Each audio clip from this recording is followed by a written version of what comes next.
దేవుని పరిశుద్ధ నామంన మీకు వందనాలు తెలియజేస్తా ఉన్నాను.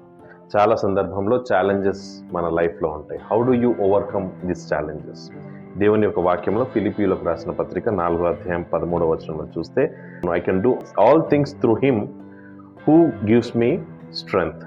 ఇది ఎట్లా సాధ్యమవుతుంది? First point, rely on God strength. Rely on God strength over your self Reliance. దేవుని యొక్క శక్తి మీద ఆధారపడడం అనేది మనం ఫస్ట్ చూసుకోవాలి. రెండవది, cultivate confidence in God's power.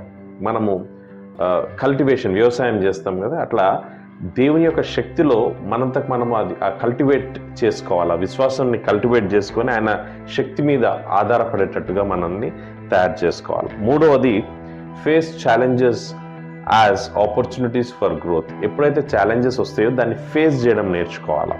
ఆ ఫేస్ చేయడం నేర్చుకున్నప్పుడు ఏమైపోతుందంటే, it becomes an opportunity for you to rise. Challenges వచ్చినప్పుడు చాలా సందర్భాలలో మనం వెనుకలు జరిగిపోతూ ఉంటాం. We will give up. No, face challenges so that it will help you to grow more. దాని తర్వాత ఫోర్త్ పాయింట్ వచ్చేసి, draw strength from faith in difficult times. ఎప్పుడైతే కష్ట సమయం ఉంటుందో అప్పుడు శక్తిని సమకూర్చుకోవాలా. దేవుని యందున్న ఆ యొక్క దేవుని గాడ్స్ పవర్ని, ఆ శక్తిని మనం సమకూర్చుకొని ఆ డిఫికల్ట్ టైమ్స్ని ఎదుర్కొనేటట్టుగా మనంతకు మనము సిద్ధపడాలా. దాని తర్వాత లాస్ట్లో చూస్తే, maintain perseverance with God's help.